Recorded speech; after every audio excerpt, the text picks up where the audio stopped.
Bonjour et bienvenue sur le plateau de Mobility TV pour aujourd'hui une interview Starting Block. Starting Block, l'occasion de faire connaissance donc aujourd'hui avec Yasmine Yamaren. Bonjour à vous. Merci d'être sur notre plateau. Donc midi pile, on va évidemment comprendre très vite ce que vous faites. Je crois que c'est même pas la peine que j'en dise plus. Vous le ferez beaucoup mieux. Comment on peut présenter midi pile en quelques mots? Midi pile, une société de transport de marchandises responsable. Le mot aujourd'hui responsable veut dire beaucoup de choses. On a un engagement environnemental, mais surtout sociétal. Oui. On s'occupe du premier kilomètre. Oui. Et en fait, c'est une entreprise que j'ai créée il y a 2 ans avec un vrai ressenti de consommatrice, de me dire qu'il y avait un vrai sujet autour des livreurs.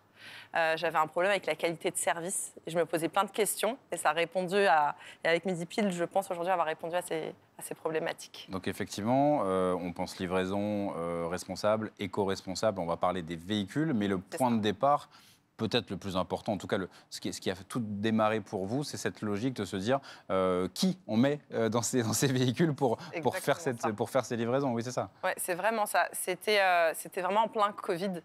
Et en plus, oui, c'était... Ouais. Ouais, on se faisait livrer tous en permanence. C'était un sujet. D'habitude. Et en fait, je me suis demandé pourquoi ce moment-là, il était désagréable. En tout cas, pour moi, il était souvent, et pour mon entourage aussi.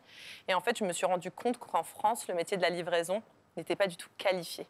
Et en fait, comme on peut demander, souvent c'est en plus les nouvelles générations qui font ce métier-là, on peut leur en demander autant sans les accompagner à monter en compétences. Et je me suis dit qu'en fait, c'était le cœur du problème. Et puis l'autre chose aussi qui me heurtait en tant que femme, c'est que je me disais, pourquoi il n'y a que des hommes qui viennent se donner chez moi, surtout quand on sait aujourd'hui en France qu'il y a une vraie pénurie de chauffeurs. Oui. Qu'en face, on a la population, c'est les femmes qui souffrent le plus de précarité. Pourquoi ces deux problématiques, finalement, ne se rencontrent pas et qu'on ne crée pas une solution? Donc, c'est point de départ. Et donc, alors, par quoi vous commencez? Parce que vous faites les constats qui sont hyper évidents de se dire, bah oui, il y a quelque chose à faire.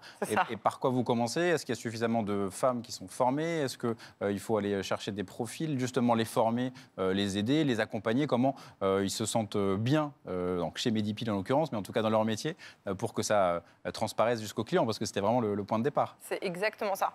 En fait, souvent, quand je présente l'entreprise, on me dit mais en fait, c'est simple. Je dis OK, mais pourquoi personne ne le fait? Sur le papier, oui. Franchement, si c'est simple, pourquoi personne ne le fait?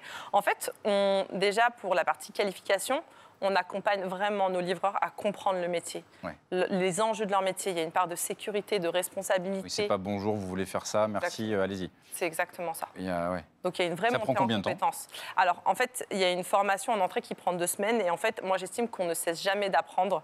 Et en fait, c'est une formation en continu. Et là où on voit que ça fonctionne, c'est que c'est un des métiers aujourd'hui en France où il y a le plus de turnover. Et chez nous, il y en a très peu. C'est parce que justement, les gens ont envie de rester et quand ils restent, ils montent en compétences. Donc forcément, la qualité suit. C'est des conditions de travail en termes de salaire, de rythme, aussi de logique d'entreprise, de se dire, bah voilà, on fait partie de quelque chose de positif. Forcément, ça, c'est pas anodin. Exactement. Souvent, quand vous demandez aux livreurs, ils vont soit se sentir appartenir à la marque pour laquelle ils livrent, soit ils vont juste dire, on est livreur. Moi, j'adore les entendre dire, on est fiers de porter les couleurs de Midi Pile. On voit sur la photo avec notre belle blouse. Et en fait, c'est vraiment, je pense que déjà, quand on qualifie un livreur, sachant que rarement c'est le cas ailleurs, il a l'impression qu'on le considère. Et déjà, si on le considère, il y a vraiment un retour. Et puis, il y a une vraie montée en compétence chez Midi Pile. On a des livreurs formateurs. Ça veut dire qu'on arrive chez Midi Pile, on a une carrière, on a des ambitions. Aujourd'hui, une bonne partie de nos manageuses et managers ont été livreurs chez nous. On a commencé l'histoire Midi Pile. Ça permet de transmettre, même si c'est que quelques mois, mais on est dans cette logique-là. Et puis ensuite, en termes de livraison en elle-même, quel type de véhicule, à quel type de besoin répond Midi Pile? Alors, on adapte nos véhicules à notre environnement. C'est-à-dire qu'on essaye toujours d'être le plus décarboné possible. Alors, si aujourd'hui on va livrer en campagne, l'électrique ne peut pas être la solution. Mais par contre, on essaie de travailler sur l'optimisation de tournée. On essaye de découper la livraison pour même la finir en vélo cargo, pour essayer de réduire les tournées des thermiques. On essaye vraiment de travailler ça en bonne intelligence. En fait, aujourd'hui, la logistique, moi, pourquoi j'adore ça? Parce que j'aime cette idée que derrière la réception d'un produit, il y a une espèce de machine incroyable qui existe pour que le consommateur soit satisfait sur quelques secondes. C'est ça. Et en fait, cette logistique, toute cette machine, il faut la penser de la manière la plus intelligente possible. C'est très complexe, mais en essayant de découper de manière la plus intelligente la partie environnementale et la partie sociétale, je pense qu'on peut faire les choses bien. Et quand on voit la croissance de Midi Pile aujourd'hui, c'est qu'on répond à un vrai problème. Et vous, sur votre parcours, donc il y a le constat que vous faites en disant, voilà, il y a peut-être quelque chose à faire. Pourquoi justement la logistique, la mobilité, est-ce que c'était un domaine qui vous intéressait ou que là, ça s'est fait d'un constat et de se dire, il y a clairement quelque chose à faire? Ou est-ce que voilà, c'était dans une logique d'évolution de votre parcours? Moi, j'ai travaillé pendant presque 10 ans en supply chain, mais j'étais vraiment dans la partie financière, dans les chiffres, l'approvisionnement, la production. Par contre, moi, il y a quelque chose qui m'a toujours dérangée, c'est souvent quand on lit un CV, on se dit « Ah, il a fait ces lignes-là, c'est bon, je peux l'embaucher ». Moi, j'estime qu'on est plus que des lignes sur un CV et que tout s'apprend. Donc, en fait, vraiment, quand il y a 2 ans, je me suis lancée, même si aujourd'hui, dans Midi Pile, on est plus de 140 salariés. Ouais. Il y a 2 ans, quand l'histoire commençait, moi, Yasmine, j'avais juste... Confinée. Voilà, c'est ça. Je me suis dit, mais en fait, c'est bon, on est déconfinés, maintenant c'est fait. Faut faire quelque chose. On peut y aller. En fait, j'ai juste pris le temps d'aller rencontrer un maximum de gens, de découvrir, d'apprendre. Les besoins. Et 2 ans après, aujourd'hui, j'estime être une experte dans le transport.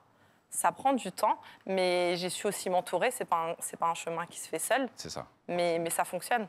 Et comment vous arrivez à attirer plus de profils féminins, justement, sur ces métiers? Parce qu'on le voit dans les images, les visuels, les vidéos de Midi Pile. Évidemment, vous avez fait des recrutements féminins.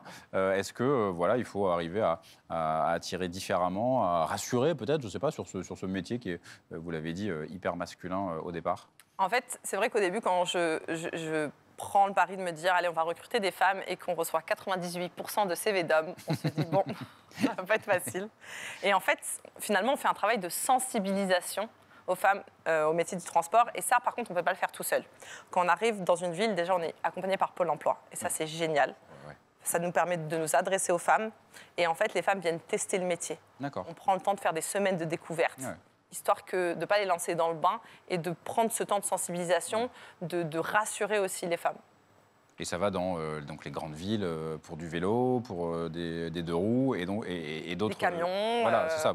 C'est ça. Quand il y a plus de distance, là aussi, ça peut fonctionner. Ça s'adapte. C'est vraiment de l'usage du quotidien. On est vraiment sur des livraisons du quotidien, du dernier kilomètre, quand on dit pour les grandes villes. Et le premier kilomètre que vous évoquiez au début de l'interview, c'est vraiment dans la démarche d'aller choisir la bonne personne, les bons. En fait, le premier kilomètre, ça va être souvent des véhicules, on dit c'est des poids lourds. Là, bon, on n'a pas le choix. C'est ça, exactement. Il y a plus de volume à transporter. Peut-être de l'hydrogène pour être le plus décarboné possible. Exactement. Et ça, c'est peut-être dans les projets, j'imagine. Oui, complètement. Ça, c'est dans les projets. Mais pour le coup, les femmes, elles ont leur place partout. Maintenant, quand c'est le dernier kilomètre, il faut juste avoir son permis B. Ou en vélo, pas de permis tout court, juste avoir pédalé. Pour le premier kilomètre, on les accompagne à passer un permis poids lourd. Mais du moment qu'on est dans l'accompagnement, qu'on prend le temps de le faire, j'ai envie de dire, l'histoire de Midi Pile, on est au début, elle va être longue encore, donc on a le temps de faire les choses, donc on a le temps d'accompagner les femmes. Et un dernier mot sur cet aspect que vous avez évoqué avec Pôle emploi, vous vous en rendez compte aussi que justement, il faut leur faire passer aussi peut-être le message qu'on peut casser les habitudes, qu'on peut proposer ce métier. Et là, vous l'avez constaté de manière concrète dans différents types de villes, là aussi, grandes, petites, zones périurbaines, où là aussi, ça peut correspondre à tous ces besoins-là. Mais encore plus, parce qu'en fait, en zone rurale et en banlieue, c'est là où les femmes souffrent le plus de précarité, c'est là où elles sont le plus touchées par le chauffage. Donc c'est là où la solution a encore plus de pertinence. Eh bien, parfait, on a tout compris à ce que faisait Midi Pile, bien évidemment, et on aura sûrement l'occasion de vous accueillir à nouveau sur le plateau pour parler de cette logique du dernier kilomètre qui est forcément très importante et qu'on évoque très souvent. Merci à vous, Yasmine Yamaren, fondatrice donc de Midi Pile, et à très bientôt sur Mobility TV.